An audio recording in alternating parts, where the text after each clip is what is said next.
Le ciel gris de Paris s'étendait comme une toile morose au-dessus des toits haussmanniens. Antoine Mercier, assis dans sa limousine, observait distraitement la pluie qui commençait à tomber, formant des traînées sinueuses sur la vitre teintée. À 42 ans, il était à la tête d'un empire technologique évalué à plusieurs milliards d'euros. Son visage, autrefois expressif et rieur, s'était durci au fil des années, sculpté par les décisions difficiles et les nuits sans sommeil. Ses yeux, d'un bleu acier, reflétaient une intelligence aiguë, mais aussi une lassitude que sa fortune colossale ne parvenait pas à dissiper. « Nous arrivons dans 5 minutes, monsieur Mercier », annonça son chauffeur, interrompant le fil de ses pensées. Antoine hocha simplement la tête, ajustant sa cravate de soie dans un geste machinal. Il consultait son téléphone quand le véhicule s'arrêta devant un restaurant discret du 6e arrondissement. Ce n'était pas le genre d'établissement qu'il fréquentait, habituellement pour ses déjeuners d'affaires, préférant les tables étoilées, où sa présence passait presque inaperçue parmi les autres fortunés de la capitale. Mais aujourd'hui était différent.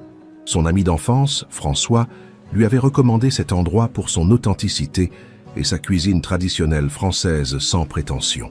Un retour aux sources, avait-il dit, ça te fera du bien. Lorsqu'il franchit la porte, la chaleur de l'établissement contrasta immédiatement avec la fraîcheur, humide de l'extérieur. Une ambiance feutrée régnait dans la salle, avec ses nappes à carreaux rouges et blancs et ses boiseries patinées par le temps. L'odeur de la cuisine française traditionnelle embaumait l'air. Beurre noisette, thym frais et viande en train de rôtir. Cher lecteur, si vous appréciez ce début d'histoire, n'hésitez pas à laisser un j'aime pour m'encourager à continuer. Que pensez-vous de cette rencontre qui se profile? Partagez vos impressions en commentaire. Bonjour, monsieur, vous avez réservé? Demanda une voix douce sur sa gauche. Antoine se tourna vers la source de cette voix et sentit son cœur manquer un battement. Le temps sembla soudain se figer. Devant lui se tenait une femme d'une quarantaine d'années, vêtue de l'uniforme noir et blanc du restaurant, un carnet de commandes à la main.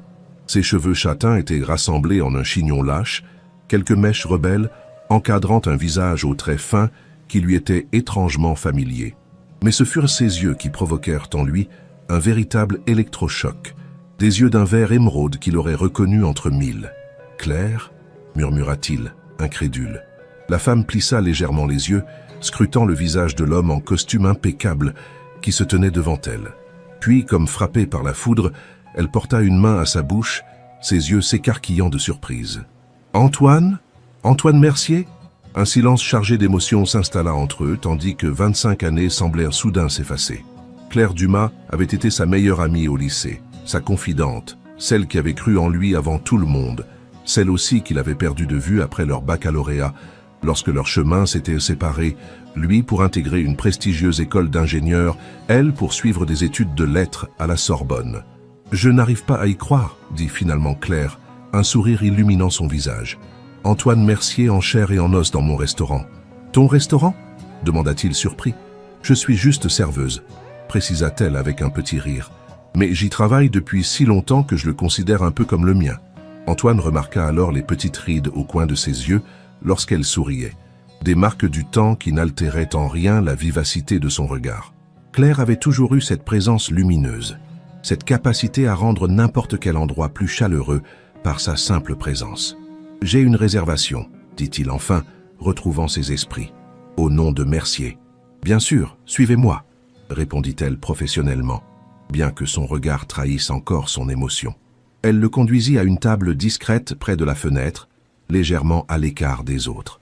Antoine s'assit, observant Claire qui déposait délicatement le menu devant lui. Ses gestes étaient précis, élégants même dans cette tâche quotidienne. « Tu attends quelqu'un » demanda-t-elle, hésitante. « Non, je suis seule, » répondit-il. Puis après une courte pause, « À moins que tu acceptes de te joindre à moi, quand tu auras terminé ton service, bien sûr. » Claire parut surprise par cette proposition. Elle jeta un coup d'œil vers le comptoir où un homme d'une 50aine d'années observait la scène avec curiosité. « Je termine à 15 heures, » dit-elle. « Finalement. Mais tu n'es pas obligé de m'attendre. Tu dois avoir un emploi du temps chargé. » Antoine sortit son téléphone et, sous les yeux ébahis de Claire, annula d'un simple message 3 rendez-vous qui devaient occuper son après-midi. « Je viens de me libérer, » annonça-t-il avec un léger sourire. « le premier véritable sourire qui illuminait son visage depuis des semaines. Claire secoua la tête, visiblement amusée par ce geste. Toujours aussi impulsif à ce que je vois. Certaines choses ne changent pas, et d'autres changent trop, murmura Antoine, plus pour lui-même que pour elle. Elle lui tendit le menu avec un sourire énigmatique. Je te laisse choisir. La blanquette de veau est particulièrement réussie aujourd'hui. Et le chef fait un gratin dauphinois comme tu les aimais autrefois. Antoine leva les yeux, surpris qu'elle se souvienne d'un détail aussi insignifiant après tant d'années. Tu te souviens de ça ? Je me souviens de beaucoup de choses, Antoine, répondit-elle, simplement avant de s'éloigner pour accueillir de nouveaux clients. Resté seul, Antoine observa Claire évoluer avec aisance entre les tables, échangeant quelques mots avec les habitués, notant les commandes avec attention. Comment était-il possible que leurs chemins ne se soient jamais recroisés en 25 ans? Paris était une grande ville, certes, mais le hasard aurait dû les réunir au moins une fois. À moins que ce ne soit pas le hasard, mais le destin qui avait choisi ce jour précis pour les réunir. Il repensa aux années de lycée, à cette amitié qui avait été le pilier de son adolescence. Claire avait toujours été différente des autres, brillante, passionnée de littérature et de philosophie, dotée d'une sensibilité artistique qui le fascinait. Lui, déjà obsédé par l'informatique et les mathématiques, trouvait en elle un équilibre, une ouverture sur un monde qu'il ne comprenait pas intuitivement, mais qu'elle lui rendait accessible. Le souvenir de leur dernier été ensemble lui revint en mémoire, ces journées interminables à discuter de leur avenir, allongées dans l'herbe du parc Montsouris. Claire voulait devenir écrivaine, voyager, découvrir le monde avant de poser ses valises. Lui rêvait déjà d'entreprendre, de créer, de laisser sa marque dans le domaine technologique. Il s'était promis de ne jamais se perdre de vue, de rester présent dans la vie l'un de l'autre, malgré des chemins qui s'annonçaient différents. Pourtant, la vie avait eu raison de cette promesse. Les études exigeantes, les premiers emplois chronophages, puis la création de sa start-up qui avait explosé au début des années 2000, Antoine avait été emporté par un tourbillon de succès et de responsabilités qui l'avait éloigné de presque tous ses amis d'avant. Quant à Claire, il ne savait rien de ce qui avait jalonné son parcours jusqu'à ce restaurant. « Alors, tu as fait ton choix ?» demanda-t-elle, le ramenant au présent. « La blanquette, répondit-il, et un verre de Chablis. Excellent choix, approuva-t-elle avec un sourire. Je l'apporte tout de suite. Antoine la regarda s'éloigner, conscient qu'un chapitre de sa vie qu'il croyait définitivement clos venait de se rouvrir. Et pour la première fois depuis longtemps, il sentit une pointe d'excitation, une curiosité presque oubliée pour quelque chose qui n'avait rien à voir avec les affaires ou les technologies. Lorsque Claire revint avec son verre de vin, il ne put s'empêcher de demander « Comment es-tu arrivé ici ? Je veux dire, dans ce restaurant ?» Elle posa délicatement le verre sur la table. « C'est une longue histoire. On en parlera tout à l'heure, d'accord ?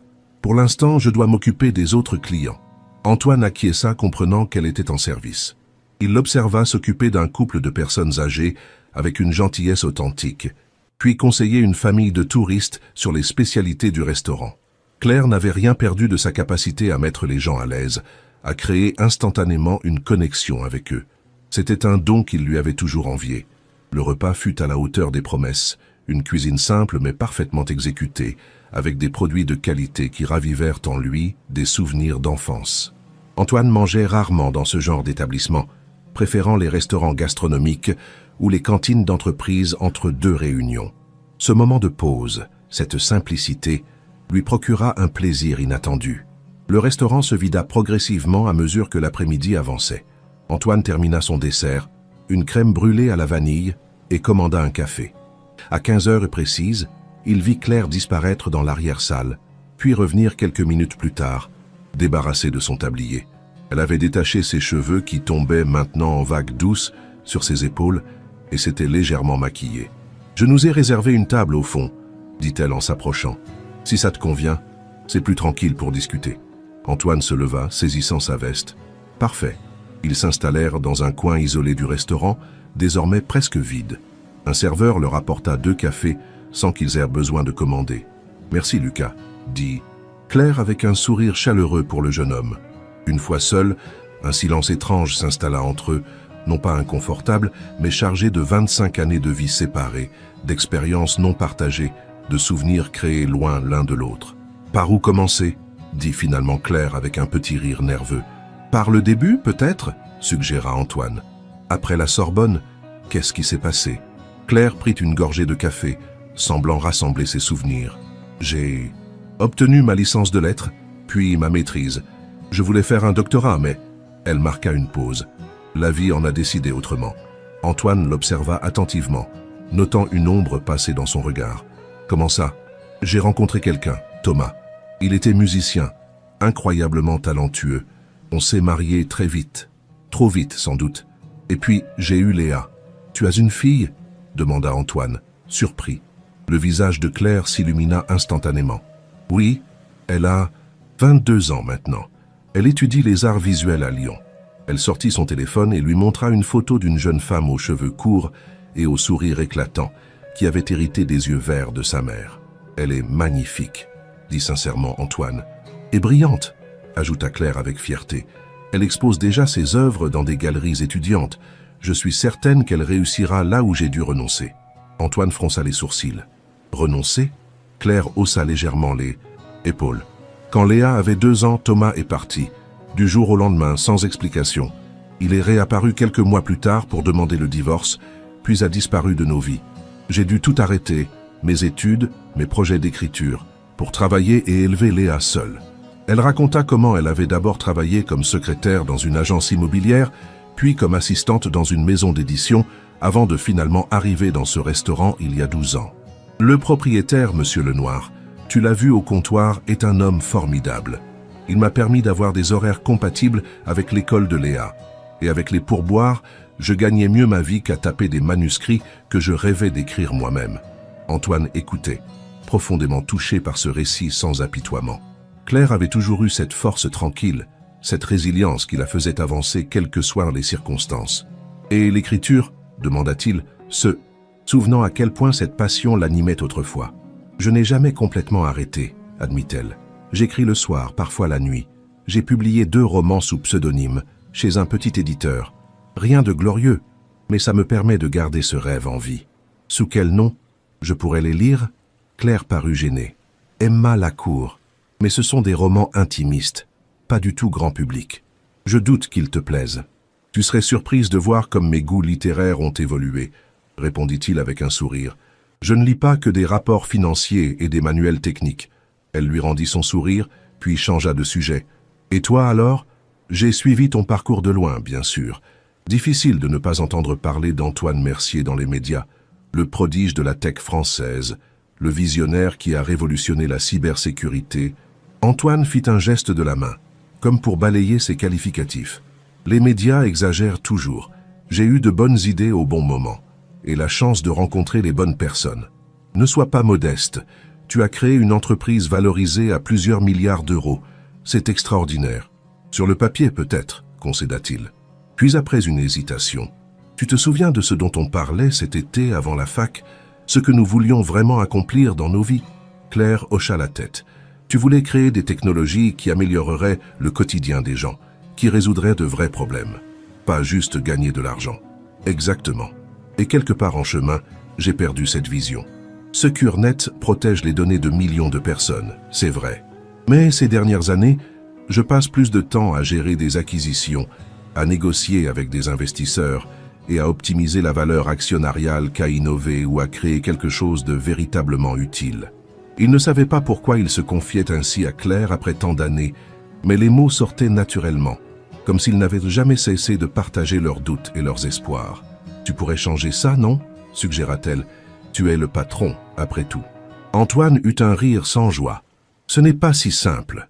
Quand ton entreprise est cotée en bourse, que tu as des milliers d'employés qui dépendent de toi, des actionnaires qui scrutent chaque décision, ta marge de manœuvre se réduit considérablement. » Claire l'observa un moment en silence. « Tu n'es pas heureux, dit-elle finalement. Ce n'était pas une question. » Antoine fut pris au dépourvu par cette affirmation directe. Il aurait pu la nier, comme il le faisait habituellement quand son ex-femme ou ses rares amis émettaient des doutes similaires. Mais face à Claire, le mensonge semblait inutile. « Je ne sais pas si c'est une question de bonheur, » répondit-il prudemment. « J'ai réussi au-delà de mes espérances. J'ai une vie que beaucoup envieraient. Ce n'est pas ce que j'ai demandé, » insista doucement Claire. Antoine soupira. « Non, je ne suis pas particulièrement heureux, satisfait professionnellement. Certainement. Fier de certaines réalisations, oui. Mais heureux? Je ne saurais même plus définir ce terme. Claire tendit la main et la posa sur la sienne, dans un geste spontané qui les surprit tous les deux. « Et dans ta vie personnelle ?» demanda-t-elle. « Tu as quelqu'un ?» J'ai été marié pendant 8 ans avec Diane, une avocate d'affaires. Nous avons divorcé il y a 4 ans. Pas d'enfant. Il marqua une pause. Depuis, quelques relations sans importance. Mon travail ne me laisse pas beaucoup de place pour construire quelque chose de durable. Claire retira sa main et Antoine fut surpris de ressentir un léger regret à la perte de ce contact. « Je me souviens de Diane, » dit Claire. « J'ai vu des photos de votre mariage dans un magazine. Elle est très belle. »« Elle l'est, » confirma Antoine. Mais nous vivions comme 2 étrangers, partageant occasionnellement le même espace. 2 agendas surchargés qui ne se synchronisaient jamais. Un serveur s'approcha pour leur demander s'ils souhaitaient autre chose. Claire commanda 2 eaux gazeuses. « Tu sais ce qui est ironique ?» poursuivit Antoine quand le serveur fut parti. « J'ai créé une entreprise spécialisée dans la communication sécurisée et je n'ai jamais été aussi isolé. Des milliers de messages échangés chaque jour, mais si peu de véritables conversations. » Claire hocha la tête, compréhensive. La technologie connecte et isole en même temps. C'est le grand paradoxe de notre époque. « Exactement !» s'exclama Antoine, surpris par cette formulation qui capturait parfaitement sa pensée. C'est précisément ça. Ils continuèrent à parler pendant des heures, le temps semblant suspendu dans cette bulle qu'ils avaient créée au fond du restaurant. Claire lui raconta les défis d'élever seule une fille brillante mais sensible, ses tentatives infructueuses de relancer sa carrière littéraire, les petits bonheurs quotidiens qui la maintenaient à flot. Antoine lui parla de son ascension fulgurante dans le monde des affaires, des compromis qu'il avait dû faire, de la solitude paradoxale du pouvoir. « Tu n'as jamais essayé de me retrouver ?» demanda soudain Claire, alors que la lumière du jour commençait à décliner. La question prit Antoine au dépourvu. « J'y ai pensé, bien sûr, surtout au début, mais les années ont passé. La vie est devenue de plus en plus prenante. » Il s'interrompit, conscient que ses excuses sonnaient creux. « Et toi ?» Claire eut un sourire mélancolique. « Quand Léa était petite, j'ai essayé de te contacter par l'intermédiaire de ton ancienne école d'ingénieur. Mais on m'a répondu qu'il ne pouvait pas transmettre tes coordonnées. Ensuite, quand tu es devenu célèbre, ça semblait présomptueux, je suppose, de croire que tu te souviendrais de moi ou que tu aurais envie de renouer contact. Je me suis toujours souvenu de toi, dit doucement Antoine. Plus souvent que tu ne le crois. Leurs regards se croisèrent, et pendant un instant, Antoine eut l'impression de retrouver la complicité d'autrefois, cette connexion presque télépathique qui les unissait. Le téléphone d'Antoine vibra soudain sur la table, brisant ce moment. Il jeta un coup d'œil à l'écran et fronça les sourcils. « Un problème ?» demanda Claire. « Rien d'urgent », répondit-il en éteignant complètement son téléphone. Un geste qu'il n'avait pas fait depuis des années. Pour une fois, le monde peut attendre. Claire sourit, touchée par ce geste. « Je dois avouer que c'est étrange de te voir ainsi. Dans les médias, tu parais toujours si inaccessible. C'est l'image que je dois projeter, expliqua-t-il. Dans mon monde, montrer ses failles est perçu comme une faiblesse. Ce n'est pas le monde que tu voulais créer autrefois, observa-t-elle. Non, admit-il. Pas du tout. Le serveur s'approcha pour les informer que le restaurant allait bientôt fermer pour préparer le service du soir. Antoine consulta sa montre, surpris de constater qu'il était déjà 18 heures. « Je n'ai pas vu le temps passer, dit-il. Puis, sans réfléchir, « Tu accepterais de dîner avec moi ce soir ?» Dans un autre endroit, bien sûr. Claire parut hésiter. « Je dois appeler Léa ce soir. Elle attend des nouvelles d'une exposition. »« Bien sûr, je comprends, » dit Antoine, essayant de masquer sa déception. « Mais demain soir, je suis libre, » ajouta-t-elle avec un sourire timide. Le visage d'Antoine s'illumina. « Demain soir, alors, je passerai te chercher. » Claire griffonna son adresse et son numéro de téléphone sur une serviette en papier. « Vers 19 heures ? Parfait, » dit-il en glissant soigneusement la serviette dans la poche intérieure de sa veste. Ils se levèrent, soudain maladroits comme 2 adolescents à la fin d'un premier rendez-vous. Antoine régla l'addition malgré les protestations de Claire. « Considère que c'est pour rattraper toutes ces années où je n'ai pas pu t'inviter à déjeuner, » dit-il. Simplement, à la sortie du restaurant, la pluie avait cessé, laissant place à un ciel dégagé où le soleil couchant teintait les nuages de rose et d'orange. « Je peux te déposer quelque part ?» proposa Antoine, indiquant sa limousine qui attendait toujours, stationnée un peu plus loin. Claire jeta un regard amusé au véhicule imposant. « Non, merci. J'habite à 2 pas. » Et puis j'aime marcher. Ça me permet de réfléchir. Je me souviens, dit Antoine avec un sourire, nos longues promenades dans Paris, quand tu m'expliquais l'intrigue des romans que je n'avais pas lus, et que tu me parlais de technologies dont je ne comprenais rien, compléta-t-elle en riant. Ils restèrent un moment face à face, comme suspendus entre leur passé partagé et un futur incertain. « À demain alors, dit finalement Claire. « À demain, confirma Antoine. Il la regarda s'éloigner, sa silhouette se détachant sur le boulevard animé jusqu'à ce qu'elle disparaisse au coin de la rue. Puis il monta dans sa limousine, l'esprit étrangement léger malgré les dizaines de notifications qui l'attendraient dès qu'il rallumerait son téléphone. Pour la première fois depuis longtemps, Antoine Mercier avait l'impression que sa vie venait de prendre un tournant inattendu mais potentiellement crucial. Comme si, après des années à suivre une route toute tracée, un chemin alternatif venait soudain de s'ouvrir devant lui. « Où allons-nous, monsieur » demanda le chauffeur. Antoine hésita un instant. « À la maison, Laurent, j'ai besoin de réfléchir. » Tandis que la limousine s'insérait dans la circulation parisienne, Antoine repensa à cette journée surréaliste. Claire Dumas était réapparue dans sa vie comme par magie, ramenant avec elle des souvenirs qu'il croyait enfouis à jamais. Mais au-delà de la nostalgie, c'était autre chose qui le troublait. Cette sensation qu'en quelques heures de conversation, elle avait réussi à percer la carapace qu'il s'était forgée au fil des ans. Elle l'avait vu, vraiment vu, d'une façon dont personne ne l'avait regardée depuis bien longtemps. Demain soir, il la reverrait. Et pour une fois, Antoine n'avait aucune idée de ce qui allait se passer ensuite. Cette incertitude, qui l'aurait angoissé dans n'importe quel autre contexte, lui procurait aujourd'hui une excitation presque oubliée. Il sortit la serviette en papier de sa poche et caressa du bout des doigts l'écriture élégante de Claire. Demain ne pouvait pas arriver assez vite. Le lendemain matin, Antoine se réveilla avec une sensation qu'il n'avait pas éprouvée depuis longtemps. L'impatience. Il avait passé une partie de la nuit à repenser à sa rencontre avec Claire, revivant leur conversation, analysant chaque mot, chaque geste, comme un adolescent après un premier rendez-vous.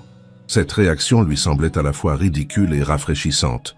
Lui qui prenait habituellement des décisions impliquant des millions d'euros avec un détachement calculé, se retrouvait fébrile à l'idée d'un simple dîner. Sa routine matinale, d'ordinaire millimétrée, fut perturbée par cette agitation intérieure. Il passa plus de temps que nécessaire à choisir son costume pour la journée, opta finalement pour une tenue moins formelle qu'à l'accoutumée, un pantalon anthracite et une chemise bleu clair sans cravate. Son assistante, Élodie, ne manqua pas de remarquer ce changement lorsqu'il arriva au bureau. « Vous avez l'air différent aujourd'hui, monsieur Mercier », observa-t-elle avec un sourire, discret tout en lui tendant son planning de la journée. « Différent comment » demanda-t-il en parcourant distraitement le document. « Je ne sais pas exactement. Plus détendu peut-être ?» Antoine se contenta d'un haussement d'épaules, mais intérieurement, il savait qu'Élodie avait raison. Quelque chose avait changé en lui depuis hier, comme si une porte longtemps verrouillée s'était entr'ouverte, laissant passer un souffle d'air frais dans une pièce confinée. La journée s'annonçait chargée.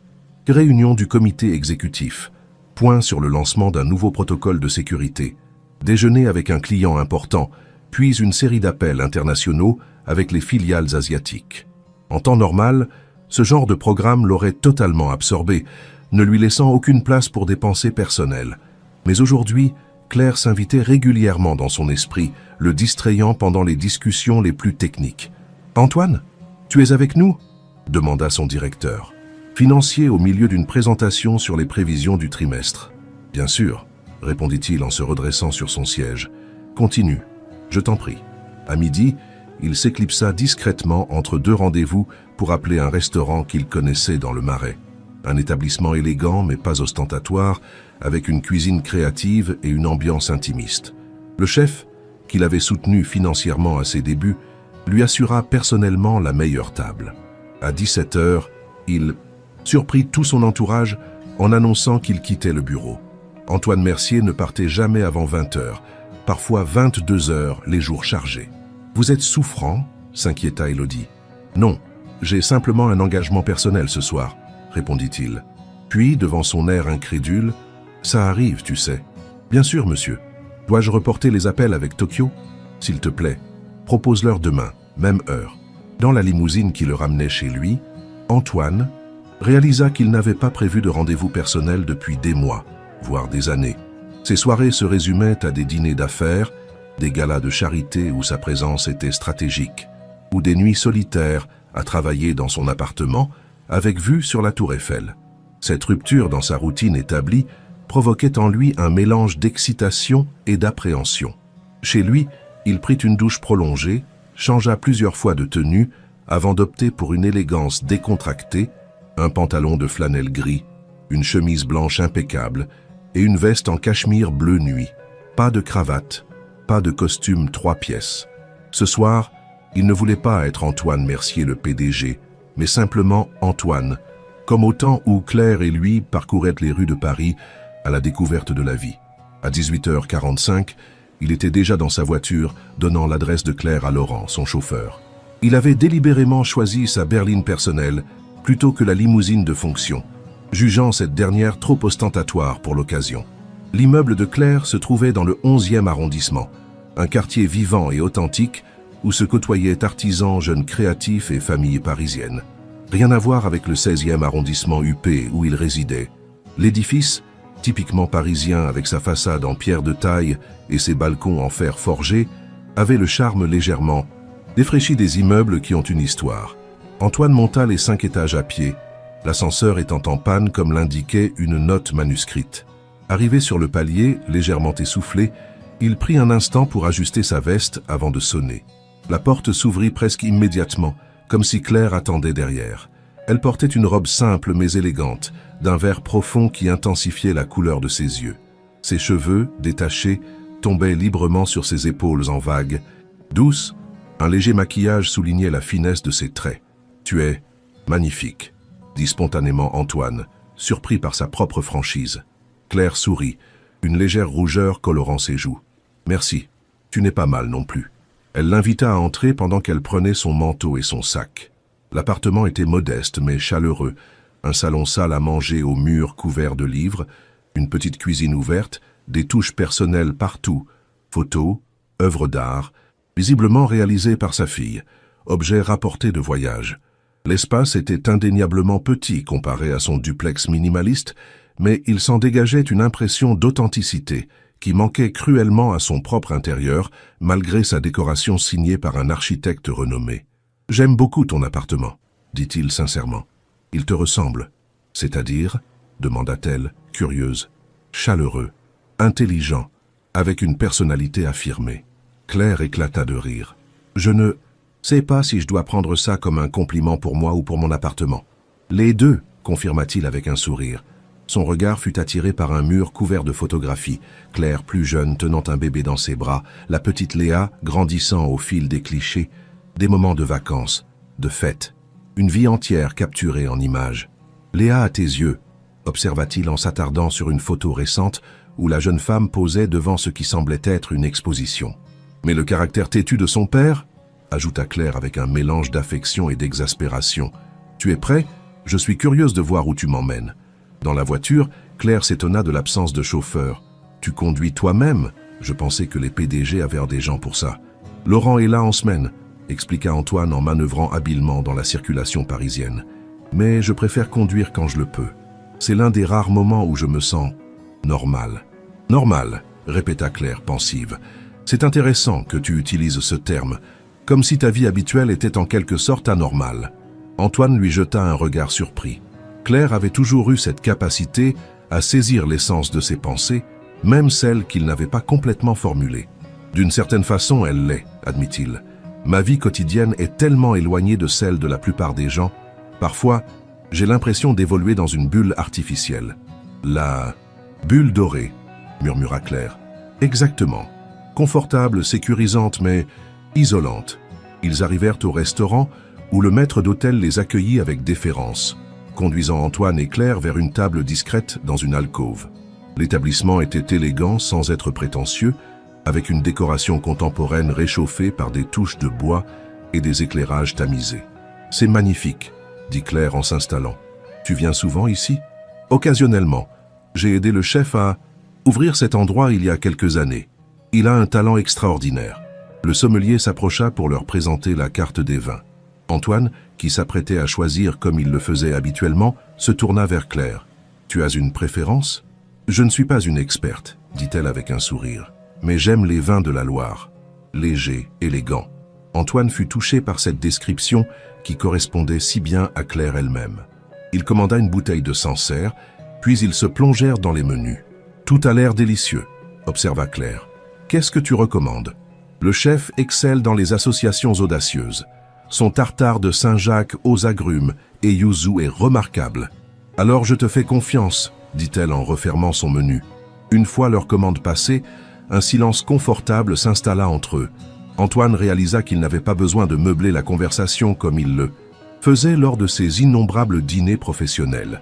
Avec Claire, le silence lui-même était une forme de communication. « À quoi penses-tu » demanda-t-elle finalement, sirotant son verre de vin. « À la dernière fois que nous avons dîné ensemble, » répondit-il.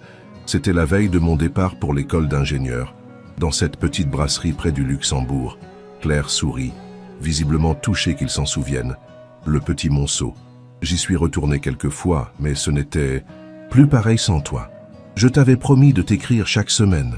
Et tu l'as fait, rappela-t-elle, pendant presque 6 mois. Puis les lettres sont devenues plus espacées, jusqu'à s'arrêter complètement. Antoine baissa les yeux, embarrassé. Les études étaient intensives, et puis j'ai commencé à développer mes premiers projets informatiques. Tu n'as pas à te justifier, l'interrompit doucement Claire. La vie nous emporte parfois dans des directions qu'on ne contrôle pas entièrement. J'ai moi-même été tellement absorbé par ma relation avec Thomas que j'ai négligé beaucoup d'amitié. Le premier service arriva, des assiettes artistiquement dressées où les couleurs et les textures semblaient en parfaite harmonie. C'est sublime, s'émerveilla Claire en goûtant son entrée. Je comprends pourquoi tu as investi ici. Antoine l'observait discrètement, captivé par l'authenticité de ses réactions.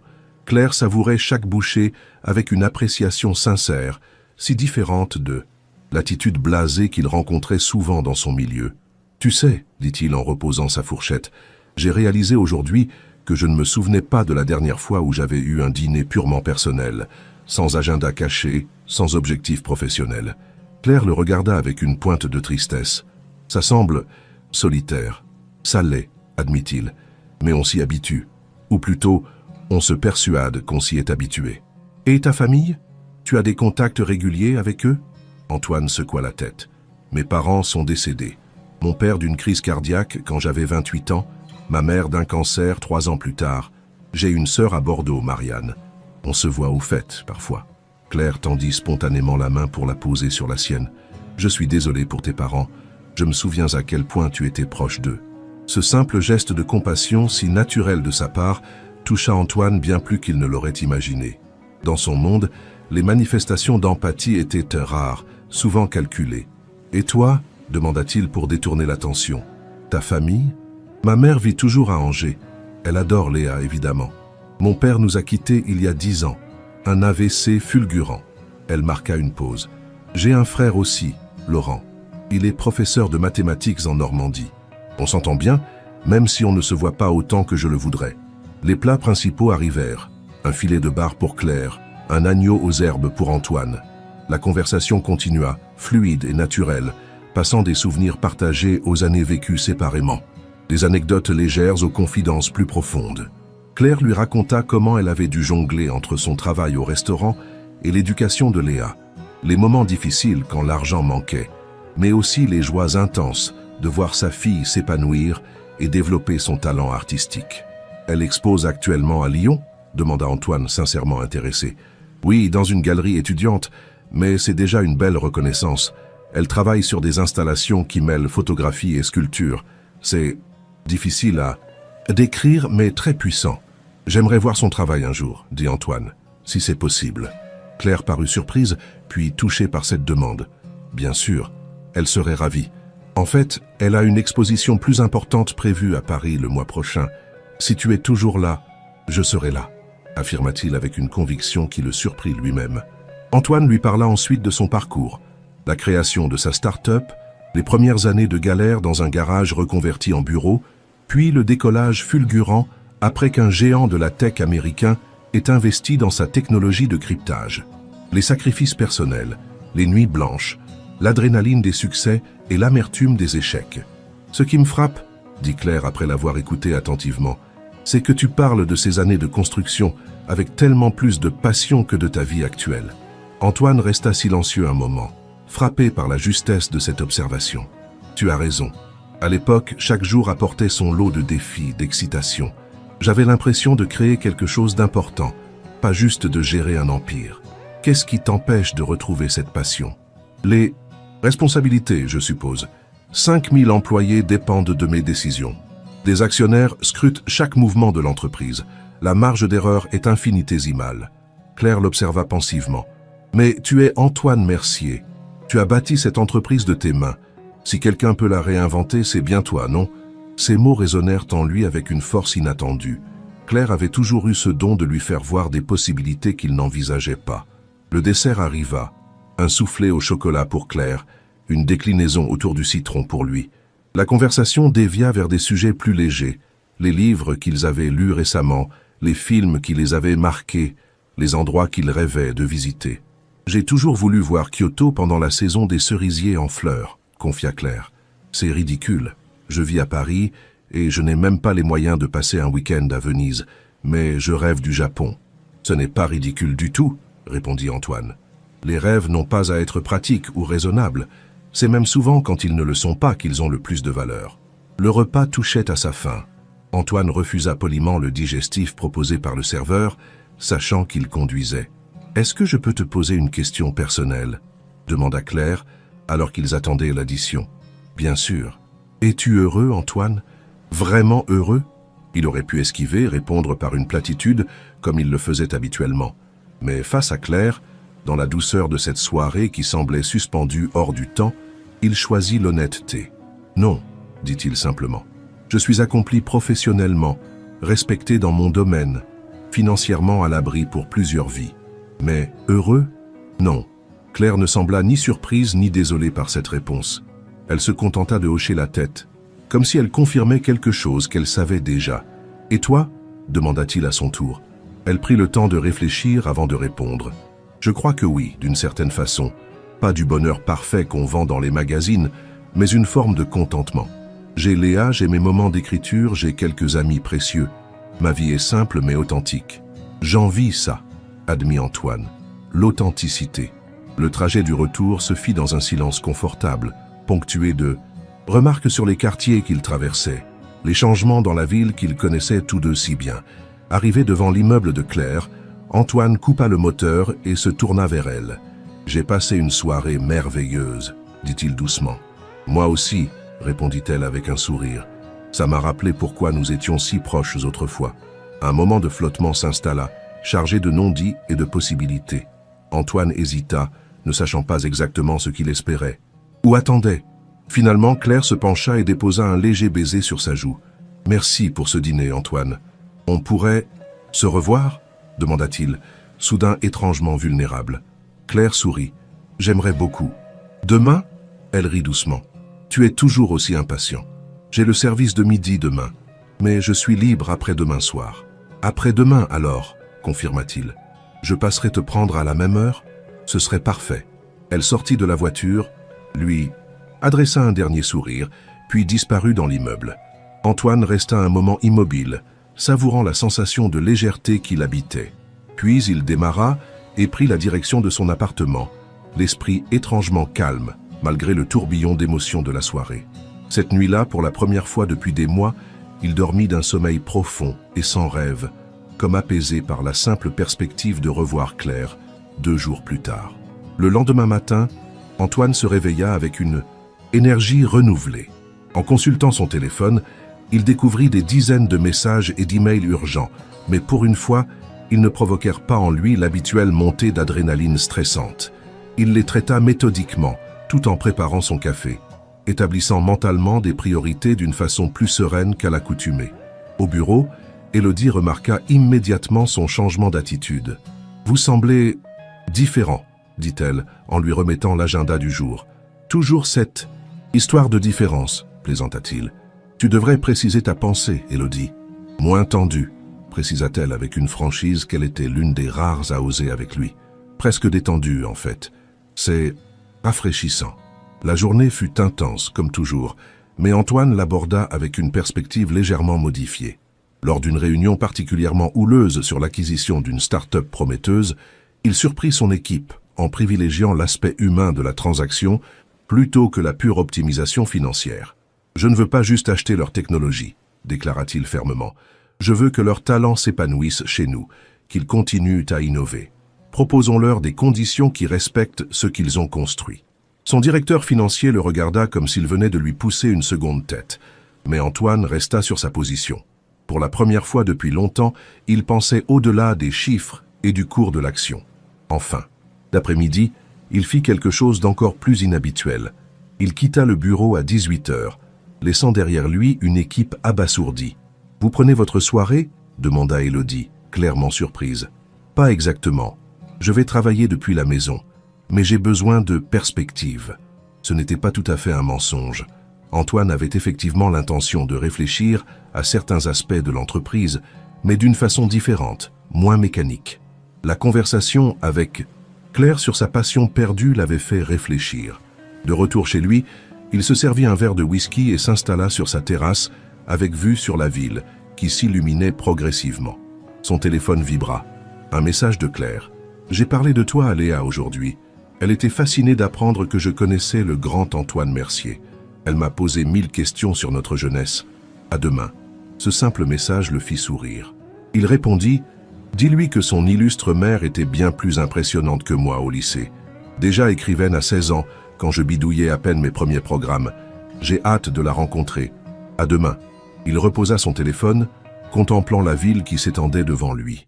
Paris scintillait dans la nuit tombante, magnifique et éternelle. Antoine réalisa soudain qu'il n'avait pas pris le temps d'admirer cette vue depuis des mois, peut-être des années. Il vivait dans l'un des plus beaux endroits du monde et ne le voyait même plus. Cette pensée le ramena à sa conversation avec Claire. « Tu parles de ces années de construction avec tellement plus de passion que de ta vie actuelle. » Elle avait raison, bien sûr. Quelque part en chemin, il avait perdu la flamme qui l'animait, l'enthousiasme qui le faisait se lever chaque matin avec impatience. Antoine passa la soirée à réfléchir, non pas aux chiffres ou aux stratégies d'entreprise, mais à sa vie, à ses choix, à ce qu'il voulait vraiment. Et pour la première fois depuis longtemps, il s'autorisa à envisager des changements fondamentaux, pas seulement des ajustements à la marge de son existence soigneusement orchestrée. Le surlendemain arriva, et avec lui l'excitation de revoir Claire. Cette fois, il avait prévu quelque chose de différent. Pas un restaurant élégant, mais une balade dans leur ancien quartier, suivi d'un dîner dans une guinguette au bord de la Seine qu'il fréquentait étant jeune. Un retour aux sources, littéralement. Lorsqu'il sonna à sa porte, Claire apparut vêtue simplement. Jean, pull fin couleur crème, bottines confortables. « J'espère que ma tenue convient », dit-elle, notant son propre jean et son blouson en cuir souple. « Tu as été mystérieux sur notre programme. »« Tu es parfaite », répondit-il sincèrement, « et j'ai pensé qu'on pourrait faire un voyage dans le passé ce soir. Si tu es d'accord ?» Ses yeux s'illuminèrent de curiosité. « Quel genre de voyage ?»« Tu verras bien », dit-il avec un sourire énigmatique. Ils descendirent dans la rue où la voiture d'Antoine attendait. Une fois à bord, il conduisit à travers la ville jusqu'au quartier latin où ils avaient tous deux étudié. Il se gara près du jardin du Luxembourg et ils commencèrent leur promenade à pied. « Je n'étais pas revenu ici depuis des années », avoua Claire en reconnaissant les rues de leur jeunesse. « Trop de souvenirs, je suppose. »« Bon ou mauvais ?» demanda Antoine. « Les deux, mais surtout bon. » Ils passèrent devant leur ancien lycée, s'arrêtant un moment devant le portail massif. « Tu te souviens de la première fois où on s'est parlé ?» demanda Claire, un sourire nostalgique aux lèvres. « En cours de philosophie », répondit immédiatement Antoine. « Tu avais contredit le prof sur Kant. Il était tellement surpris qu'une élève de seconde connaisse la critique de la raison pure qu'il en a oublié d'être vexé. » Claire rit. « Et toi, tu es venu me voir après le cours pour me demander si j'avais vraiment lu tout Kant. Tu avais l'air à la fois impressionné et sceptique. »« J'étais surtout intimidé, » admit Antoine. « Tu étais la fille la plus intelligente que j'ai jamais rencontrée. » Ils continuèrent leur balade, s'arrêtant devant un café où ils avaient dépassé d'innombrables heures à réviser, puis devant la librairie, où Claire achetait les romans qu'elle faisait ensuite découvrir à Antoine. Chaque lieu ravivait des souvenirs, des conversations, des moments partagés qui avaient défaçonné leur jeunesse. « C'est étrange », observa Claire alors qu'ils traversaient une petite place. « Comme tout semble à la fois identique et complètement différent. C'est nous qui avons changé, répondit Antoine. Les lieux sont restés les mêmes. Pas tout à fait, regarde, la papeterie a disparu, et ce restaurant italien n'existait pas à notre époque. Tu as raison, nous changeons, les lieux aussi. Rien n'est vraiment figé. Cette réflexion semblait porter un sens plus profond pour eux deux. Ils marchèrent en silence pendant un moment, savourant simplement la présence l'un de l'autre et le flot de souvenirs que cette promenade faisait remonter. « Où m'emmènes-tu dîner » demanda finalement Claire alors que le soleil commençait à décliner. « Tu te souviens de cette guinguette au bord de l'eau où on allait fêter la fin des examens ?» Ses yeux s'écarquillèrent. « Le petit bac, elle existe encore ?»« Plus ou moins, » répondit-il avec un sourire. « Elle a changé de nom et de propriétaire, mais l'esprit est resté. J'ai réservé une table. » Ils prirent un taxi qui les conduisit sur les quais de Seine, légèrement en dehors du centre. L'établissement, désormais appelé la Belle Rive, avait conservé son charme d'antan. Tables en bois, guirlandes lumineuses, vue imprenable sur le fleuve. La cuisine simple mais savoureuse évoquait les plaisirs d'un autre temps. « C'est incroyable », dit Claire en s'installant à leur table en terrasse. « Je sens presque l'odeur de nos 18 ans. » Le dîner fut joyeux, ponctué d'anecdotes et de souvenirs partagés. Ils commandèrent les plats qu'ils prenaient autrefois. Une entrecôte frite pour lui, une salade niçoise pour elle, et s'amusèrent des coïncidences et des habitudes persistantes. Certaines choses ne changent jamais, commenta Claire, en le voyant assaisonner généreusement ses frites avec du poivre. D'autres évoluent considérablement, répondit-il en désignant le verre de vin qu'elle sirotait. Je me souviens d'une époque où tu ne jurais que par le soda à l'orange. Elle rit. L'âge nous apporte au moins le raffinement du palais. Alors qu'ils savouraient leur dessert, une tarte aux pommes maison servie avec de la crème fraîche. Antoine aborda un sujet qu'il avait gardé en tête toute la soirée. « Claire, j'ai réfléchi à quelque chose ces derniers jours, depuis qu'on s'est retrouvés en fait. » Elle le regarda avec attention, notant son expression soudain sérieuse. « Je t'écoute. Je pense sérieusement à faire des changements dans ma vie, professionnellement d'abord. Je veux retrouver ce qui me passionnait dans la création, l'innovation, peut-être déléguer davantage la gestion quotidienne pour me concentrer sur de nouveaux projets. » Claire l'écoutait attentivement, sans l'interrompre. « Et personnellement aussi, poursuivit-il. Je réalise que j'ai construit une existence qui ressemble plus à une stratégie d'entreprise qu'à une vie. Je veux changer ça. » « Qu'est-ce qui a provoqué cette réflexion ?» demanda-t-elle doucement. Antoine hésita un instant, puis décida d'être complètement honnête. « Toi, te retrouver m'a fait réaliser tout ce que j'avais mis de côté au fil des ans. L'authenticité, la spontanéité, la simple joie de partager un moment sans agenda caché. » Claire resta silencieuse un moment, visiblement touchée par cette confession. « C'est une décision importante. Tu es sûr de ne pas agir sur un coup de tête. » « Je n'ai jamais été du genre impulsif pour les décisions majeures, » répondit-il avec un léger sourire. « C'est plutôt le résultat d'une prise de conscience qui mûrissait depuis longtemps. Notre rencontre a juste été le catalyseur. » Elle hocha la tête, compréhensive. « Et concrètement, qu'envisages-tu » ? « Je réfléchis à créer une fondation pour soutenir des projets technologiques à impact social positif. Quelque chose qui redonnerait du sens à ce que je fais. Et peut-être prendre plus de temps pour moi. Pour les choses et les personnes qui comptent vraiment. » Le regard qu'ils échangèrent à ce moment était chargé d'émotions contenues. Claire comprenait l'implication de ces paroles, mais ne semblait pas prête à les aborder directement. « Je crois que c'est une excellente idée, » dit-elle finalement. « Retrouver ce qui te passionne vraiment. Tu as les moyens de faire une différence réelle dans ce monde, Antoine, pas seulement par ton argent, mais par ta vision. » Ces mots résonnèrent profondément en lui. Claire avait toujours su voir le meilleur en lui, l'encourager à dépasser ses propres limites. Ils terminèrent leur dîner dans une atmosphère légère mais chargée de non-dits. Sur le chemin du retour, Antoine conduisait en silence, conscient que quelque chose avait changé entre eux ce soir. Non pas une rupture, mais une évolution. L'ouverture d'une porte vers des possibilités qu'il commençait à peine à entrevoir. Devant l'immeuble de Claire, il coupa le moteur et se tourna vers elle. « Merci pour cette soirée, pour ces retrouvailles, pour tout. » Elle sourit, son visage doucement éclairé par la lueur des réverbères. « C'est moi qui te remercie pour ce voyage dans le temps. C'était parfait. » Un moment de silence s'installa, puis Antoine se pencha légèrement vers elle. Claire ne recula pas. Leurs lèvres se rencontrèrent dans un baiser doux, presque timide, comme une question posée sans mots.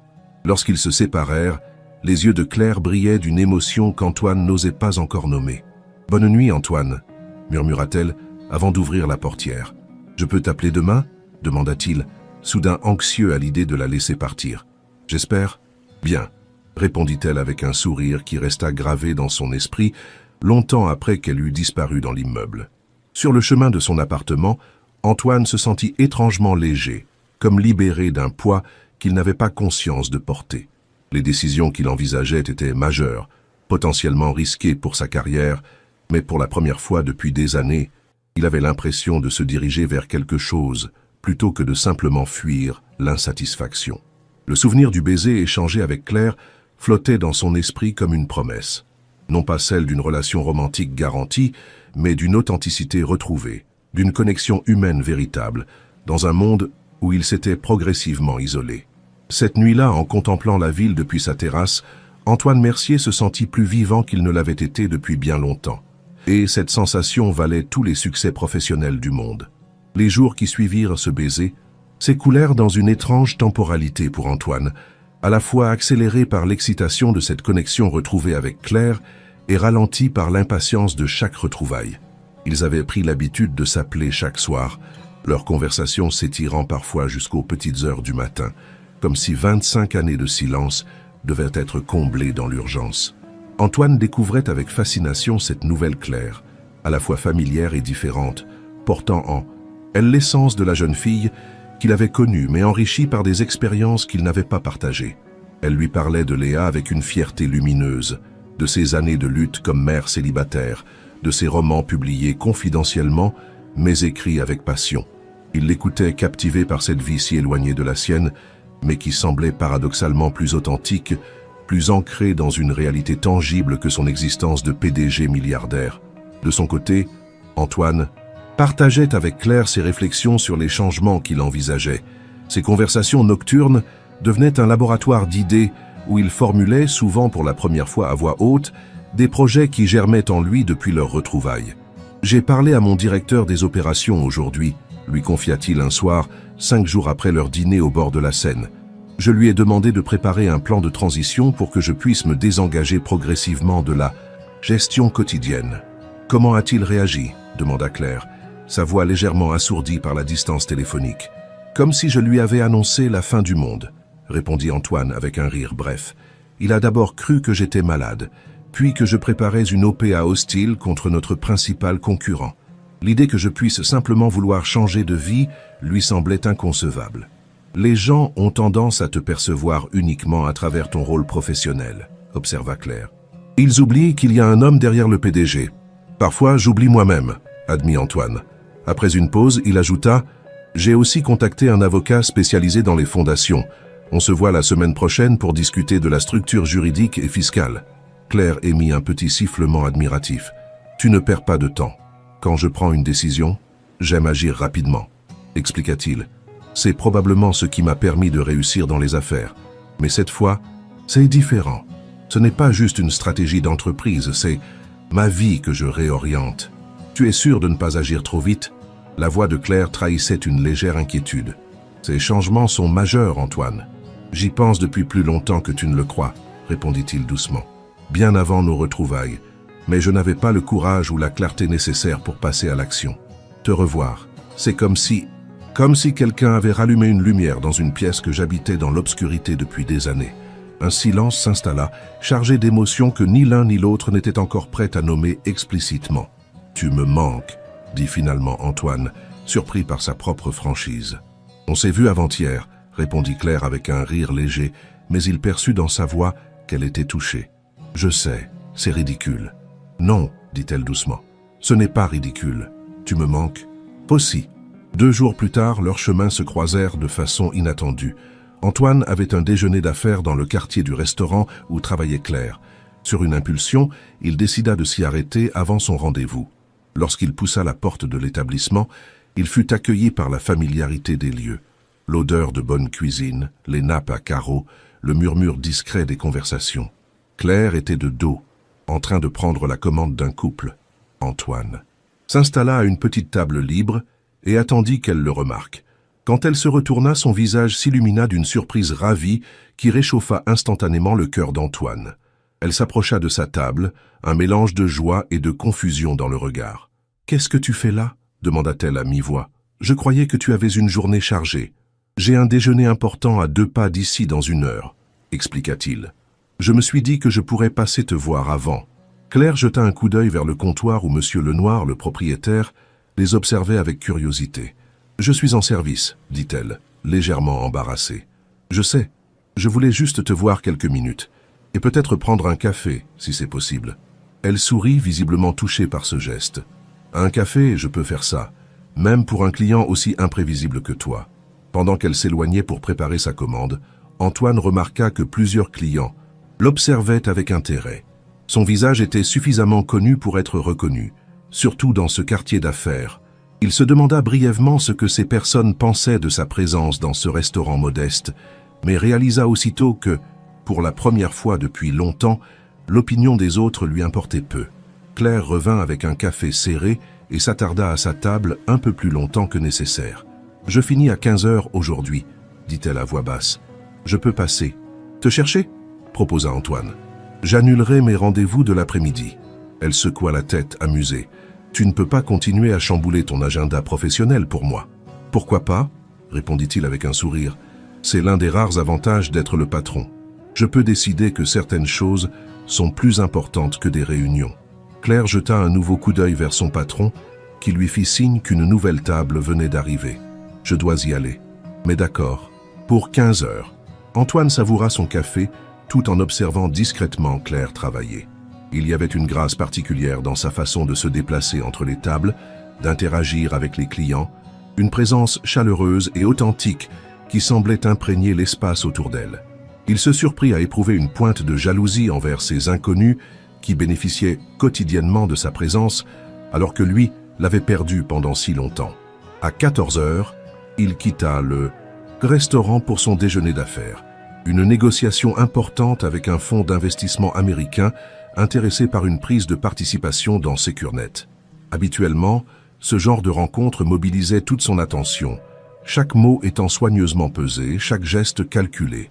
Mais aujourd'hui, une partie de son esprit restait fixée sur Claire et sur leur rencontre à venir. Le déjeuner se déroula néanmoins parfaitement. Antoine présenta sa vision stratégique avec clarté, répondit aux questions pointues avec assurance et négocia fermement les termes de l'accord potentiel.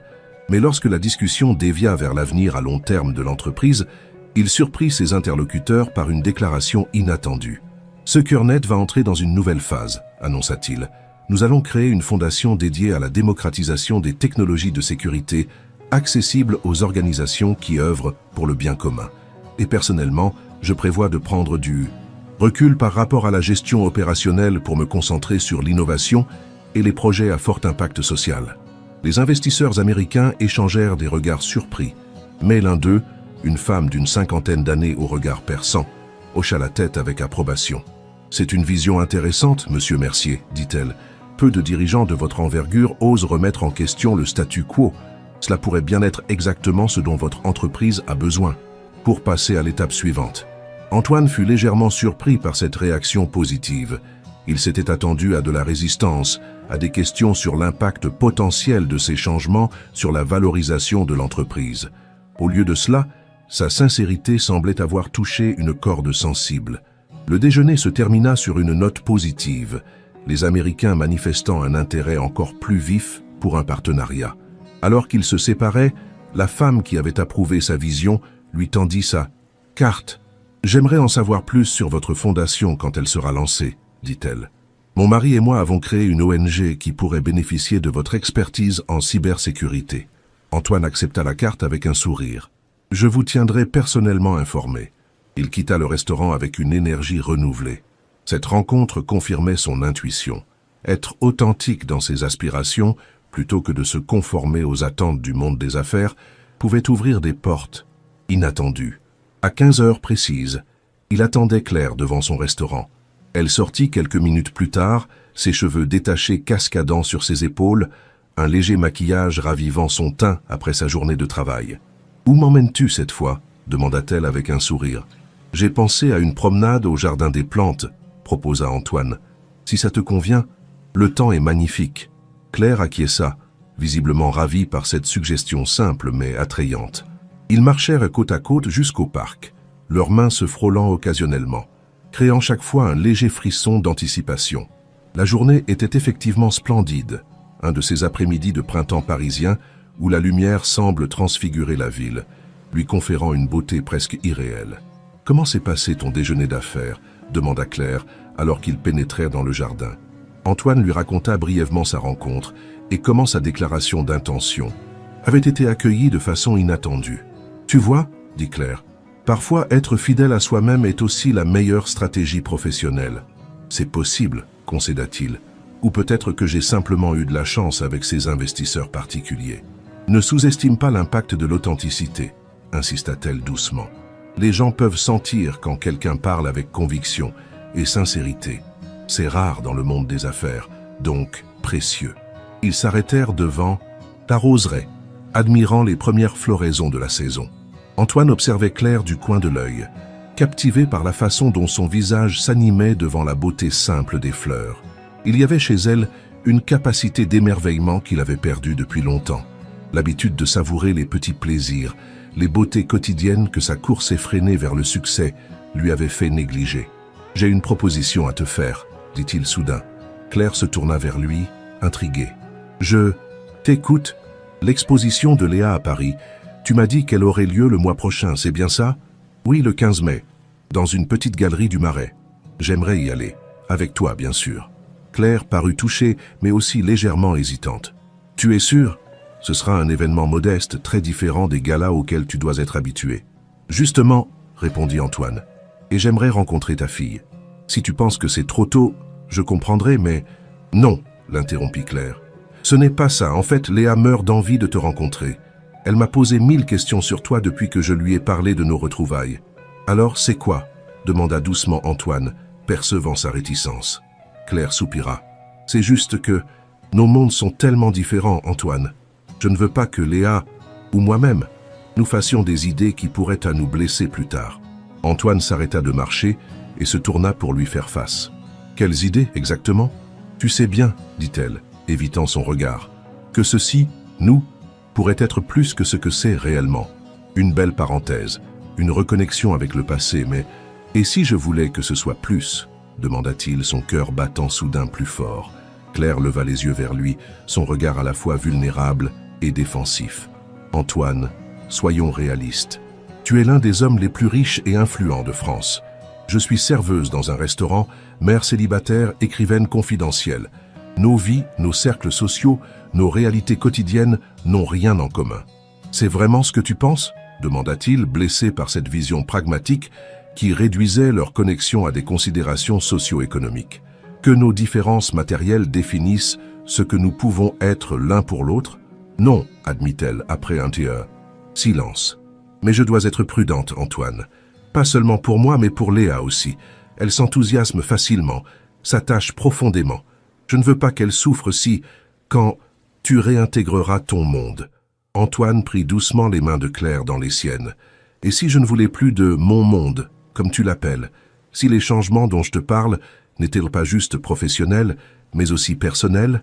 Claire le regarda avec intensité, cherchant dans ses yeux la confirmation de sa sincérité. « Tu es sérieux ? » « Je n'ai jamais été plus sérieux, » affirma-t-il. « Ces derniers jours avec toi m'ont fait réaliser à quel point ma vie, malgré tous ses avantages matériels, manquait d'authenticité, de connexion véritable. Je ne dis pas que je vais tout abandonner du jour au lendemain, mais je sais que je veux construire quelque chose de différent, et j'aimerais que tu fasses partie de ce nouveau chapitre. » Claire resta silencieuse un long moment, ses yeux ne quittant pas les siens. Puis, lentement, un sourire se dessina sur ses lèvres. « D'accord. »« D'accord » répéta Antoine, incertain de ce qu'elle acceptait exactement. « D'accord pour l'exposition de Léa, pour te la présenter, pour voir où tout cela nous mène. » Le soulagement et la joie submergèrent Antoine. Il l'attira à lui et l'embrassa, là, au milieu du jardin des plantes, indifférent au regard des passants. Ce baiser était différent du premier. Non plus une question timide, mais une affirmation, une promesse. Lorsqu'ils se séparèrent, les yeux de Claire brillaient d'émotion. « Tu sais que ça ne sera pas facile, n'est-ce pas ?» dit-elle doucement. Nos vies sont tellement différentes. Les défis ne m'ont jamais fait peur, répondit-il. C'est l'absence de sens qui me terrifiait. Et avec toi, Claire, tout semble soudain avoir un sens. Ils continuèrent leur promenade, discutant plus librement de l'avenir, de possibilités qu'ils n'avaient pas osé envisager jusqu'alors. Claire lui parla de son roman en cours, un projet plus ambitieux que ses précédents, qu'elle hésitait à soumettre à des éditeurs plus importants. Antoine évoqua ses idées pour la fondation, sa vision d'une technologie plus humaine, plus accessible. Comme le soleil commençait à décliner, ils quittèrent le jardin et Antoine proposa de raccompagner Claire chez elle. Dans la voiture, une question lui vint à l'esprit. « Tu ne m'as jamais dit sous quel nom écris-tu exactement ? Tu avais mentionné un pseudonyme, mais Claire parut soudain gênée. Emma Lacour. Mais vraiment, mes romans sont très confidentiels. Je doute qu'ils puissent t'intéresser. J'aimerais les lire, insista Antoine. Je veux connaître cette partie de toi. Si tu y tiens, céda-t-elle avec un sourire résigné. Je te prêterai mes exemplaires. Ils ne sont probablement plus disponibles en librairie. Devant son immeuble, ils s'embrassèrent à nouveau avec une tendresse qui témoignait de leur connexion grandissante. Antoine attendit que Claire ait disparu dans l'entrée avant de repartir, l'esprit bouillonnant de projets et d'émotions. De retour chez lui, il fit quelque chose qu'il n'avait pas fait depuis des années. Il s'installa confortablement dans son salon avec un verre de vin et chercha sur Internet les livres de Emma Lacour. Il fut surpris de découvrir qu'ils étaient effectivement disponibles, non seulement en version numérique, mais aussi en format papier chez certains libraires spécialisés. Il commanda immédiatement les 2 romans, optant pour la livraison express. Les livres arrivèrent le lendemain après-midi. Antoine annula sa dernière réunion et s'installa sur sa terrasse pour commencer la lecture du premier roman, intitulé « Les heures silencieuses ». Dès les premières pages, il fut saisi par la beauté de l'écriture de Claire, une prose élégante, sensible, qui explorait les thèmes de la solitude, de la maternité et de la résilience à travers l'histoire d'une femme reconstruisant sa vie après une rupture dévastatrice. Il n'était pas difficile de percevoir les éléments autobiographiques dans cette fiction, et cette réalisation rendait la lecture encore plus émouvante. Antoine passa la soirée entière plongé dans le roman, oubliant de dîner, ignorant les emails qui s'accumulaient sur son téléphone. Il termina le livre aux premières heures du matin, profondément ému par ce qu'il venait de découvrir, une facette de Claire qu'il n'avait fait qu'entrevoir jusqu'alors, son talent indéniable, la profondeur de sa sensibilité.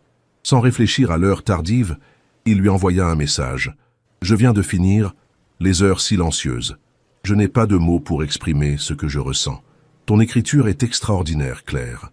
Vraiment extraordinaire. Pourquoi n'es-tu pas publié plus largement ?» La réponse arriva presque immédiatement à sa surprise. « Tu es encore debout à cette heure ? Merci. Pour ces mots, ils me touchent plus que tu ne peux l'imaginer. Quant à ta question, c'est un monde difficile, l'édition. J'ai essayé quelques grandes maisons, mais ils cherchent des noms établis ou des concepts commerciaux. Mes histoires sont trop intimes, peut-être. C'est absurde, répondit-il. Ton talent mérite d'être reconnu. Je connais quelques personnes dans l'édition. Si tu me le permets, il y eut une pause avant que sa réponse n'arrive. C'est gentil, mais je préférerais que tu ne le fasses pas. Je veux réussir par moi-même, pas grâce à des connexions. Tu comprends ? Antoine sourit, reconnaissant bien là la fierté et l'indépendance qui caractérisaient Claire. Je comprends et je respecte ça, mais promets-moi de ne pas abandonner. Le monde a besoin de voix comme la tienne. Promis, maintenant va dormir. Même les milliardaires ont besoin de repos.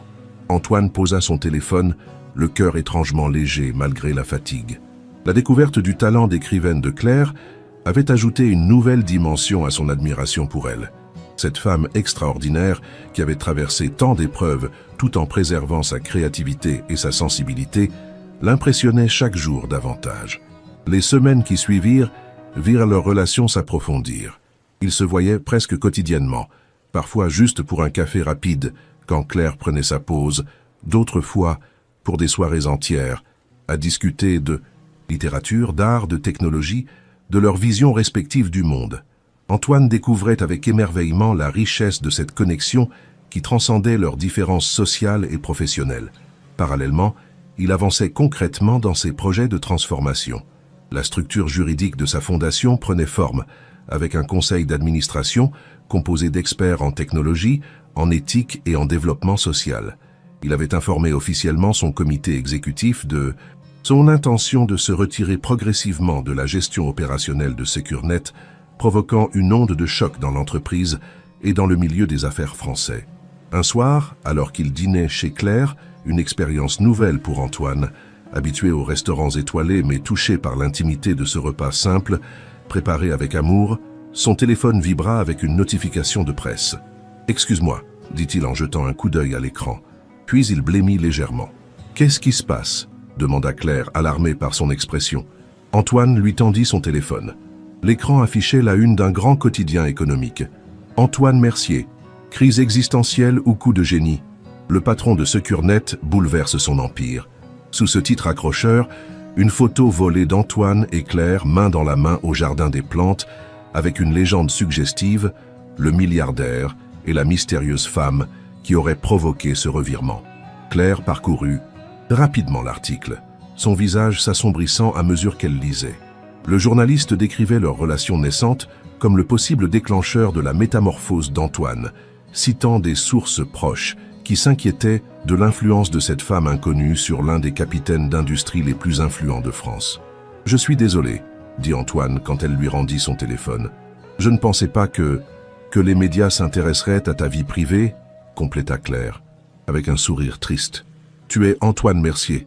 Bien sûr qu'il s'y intéresse. Ça te met mal à l'aise, constata-t-il, observant sa réaction avec inquiétude. Claire resta silencieuse un moment, semblant peser ses mots. « Ce qui me met mal à l'aise, ce n'est pas l'attention médiatique en soi. C'est la façon dont il me présente, comme une sorte de Yoko Ono qui t'éloignerait de ton empire, comme si je t'influençais négativement. Je peux faire publier un démenti, proposa immédiatement Antoine. Clarifier que mes décisions professionnelles sont indépendantes de notre relation. Claire secoua la tête. Ça ne ferait qu'attirer plus d'attention. Et puis, elle hésita. Est-ce vraiment faux? Notre rencontre n'a-t-elle pas joué un rôle dans tes décisions récentes? Antoine réfléchit avant de répondre honnêtement. Elle a qu'à été un catalyseur, c'est vrai, mais les graines de ce changement étaient déjà là, Claire. Tu m'as simplement aidé à voir plus clairement ce que je ressentais déjà. Elle acquiesça lentement. Je comprends, mais le monde extérieur verra les choses différemment. Ils chercheront une explication simple, une narration facile à comprendre.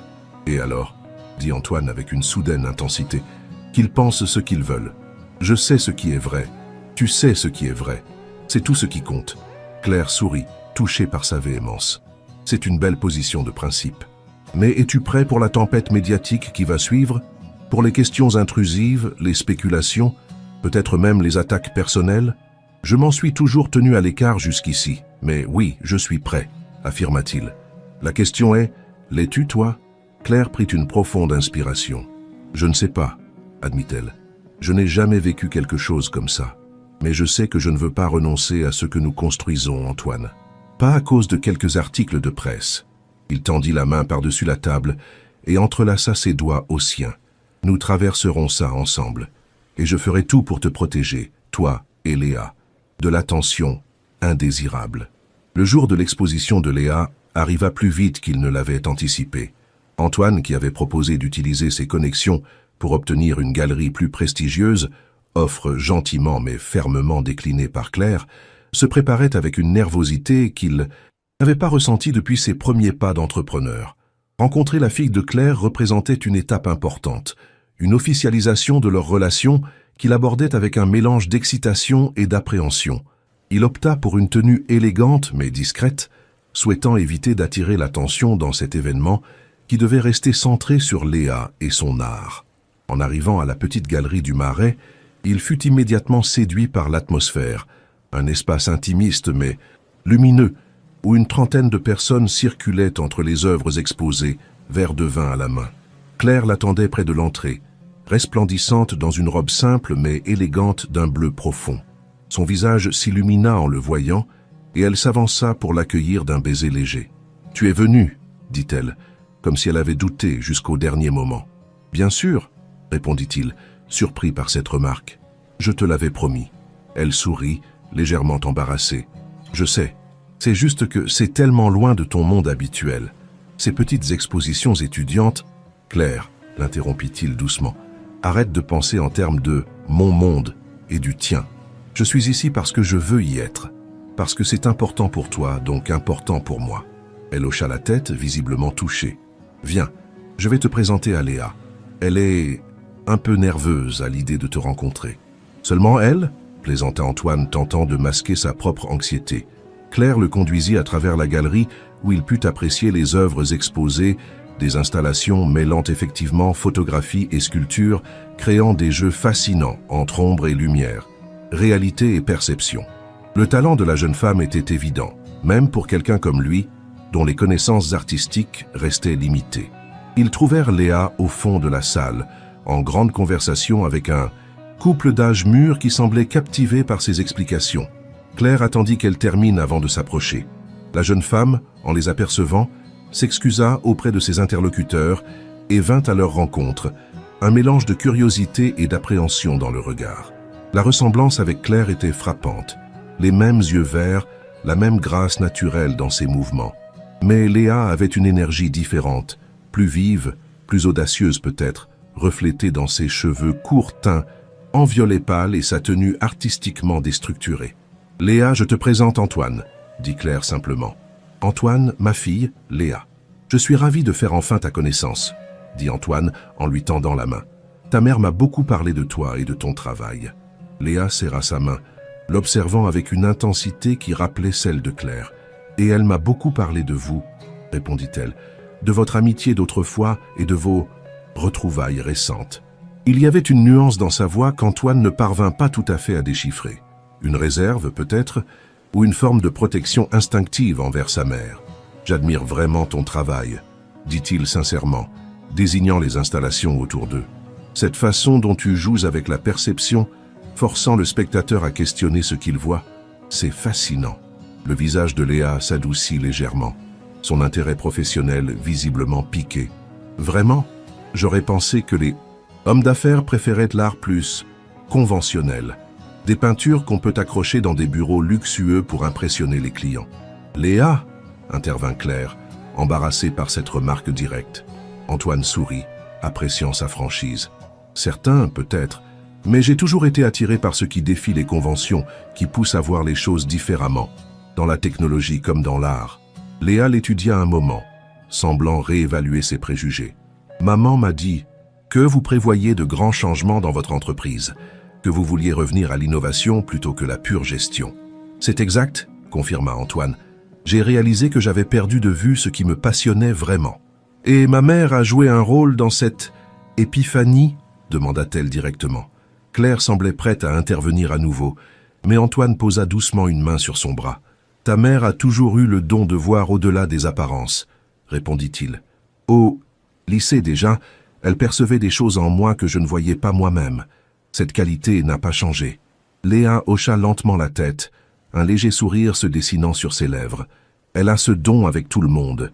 C'est ce qui fait d'elle une écrivaine si exceptionnelle. « J'ai lu ses romans, » dit Antoine. « Ils m'ont profondément touché. »« Vous avez lu ses livres » s'exclama Léa, visiblement surprise et impressionnée. Elle se tourna vers sa mère. « Tu ne m'avais pas dit ça. » Claire haussa les épaules, légèrement embarrassée. « Je ne pensais pas que c'était important. »« Bien sûr que c'est important, » insista Léa. Puis, se tournant vers Antoine, « Personne ne les lit, à part quelques fidèles et moi. Même mon père ne les a jamais ouverts. » Antoine perçut la douleur fugitive qui traversa le regard de Claire à cette mention. « Alors ton père a manqué quelque chose d'extraordinaire, » dit-il simplement. Cette réponse sembla toucher Léa. Son attitude changea subtilement, devenant plus ouverte, plus chaleureuse. « Vous voulez que je vous fasse visiter l'exposition, que je vous explique ma démarche ? » « J'adorerais ça, » répondit sincèrement Antoine. Claire leur sourit à tous les deux. « Je vous laisse un moment, je dois saluer le directeur de la galerie. » Tandis qu'elle s'éloignait, Léa commença à guider Antoine à travers ses créations, expliquant avec passion le concept derrière chaque installation, les techniques utilisées, les émotions qu'elle cherchait à susciter. Antoine l'écoutait attentivement, posant des questions pertinentes qui témoignaient de son intérêt réel. « Vous n'êtes pas du tout ce que j'imaginais, » dit soudain Léa, s'interrompant au milieu d'une explication. « Et qu'imaginais-tu » demanda Antoine, curieux. « Je ne sais pas exactement. Quelqu'un de plus froid, plus calculateur, plus intéressé par les chiffres que par les gens. » Antoine sourit. « C'est l'image que les médias donnent de moi, je suppose. Et pour être honnête, Je l'ai peut-être un peu trop incarné ces dernières années.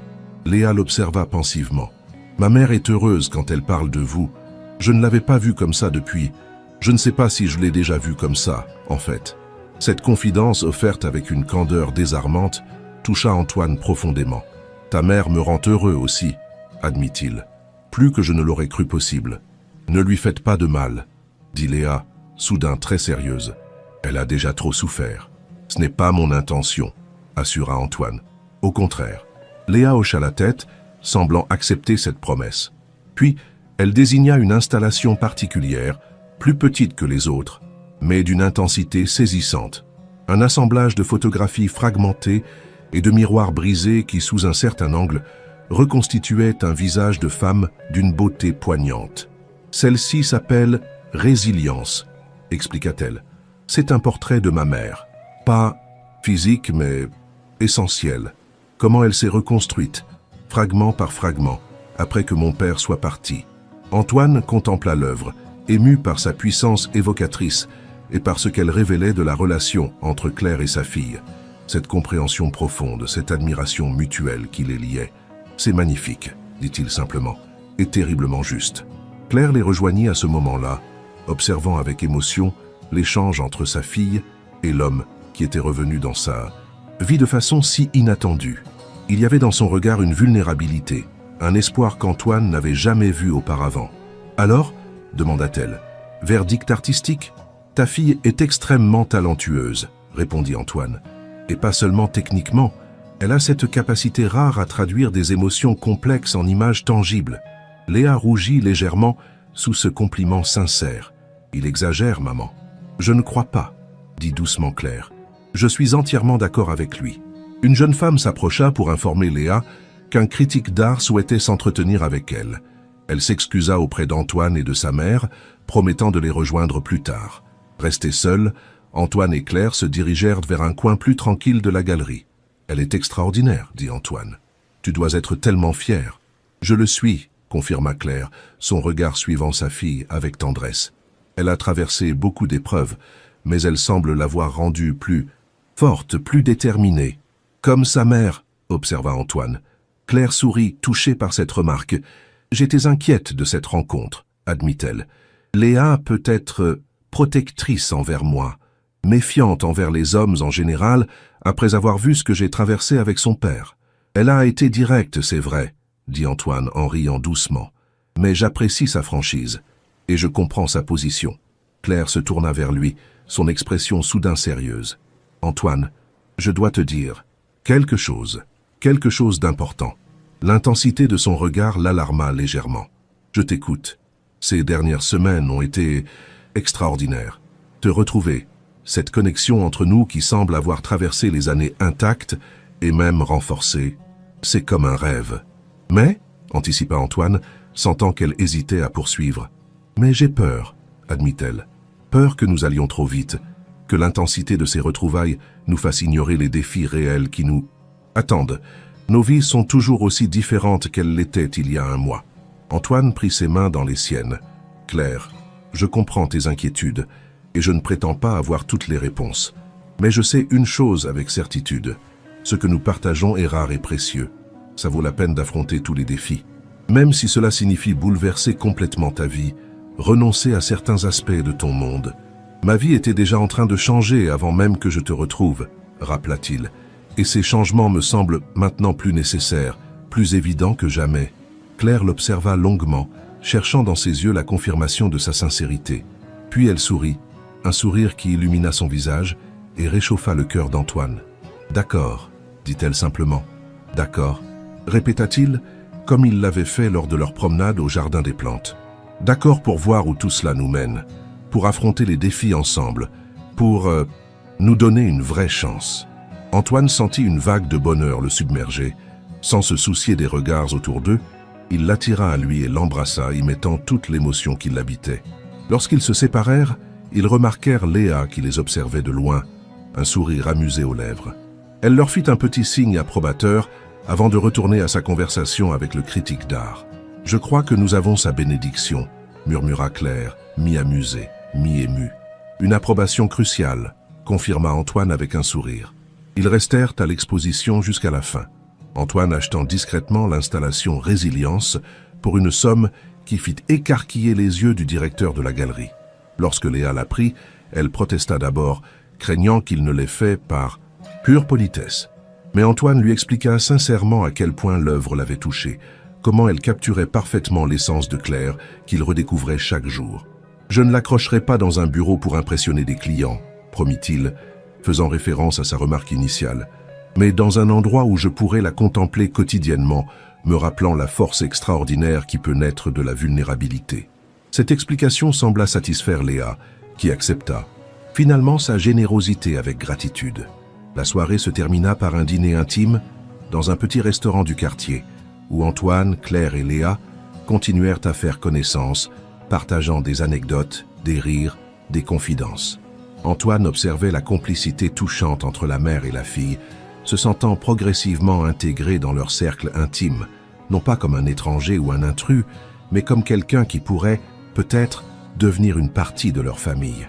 Alors qu'ils se séparaient tard dans la nuit, Léa rentrant à son appartement étudiant, Antoine raccompagnant Claire chez elle, il réalisa avec une clarté soudaine que ces semaines depuis leur retrouvailles avaient été les plus heureuses, les plus authentiques de sa vie adulte, et que quelle que soit la complexité du chemin qui les attendait, il était prêt à le parcourir aux côtés de cette femme extraordinaire qui avait ramené la lumière dans son existence. « À quoi penses-tu » demanda Claire alors qu'ils arrivèrent devant son immeuble. Antoine sourit, serrant sa main dans la sienne. « À l'avenir, notre avenir, et pour la première fois depuis très longtemps, j'ai vraiment hâte de voir ce qu'il nous réserve. » Claire lui rendit son sourire, ses yeux brillants dans la pénombre.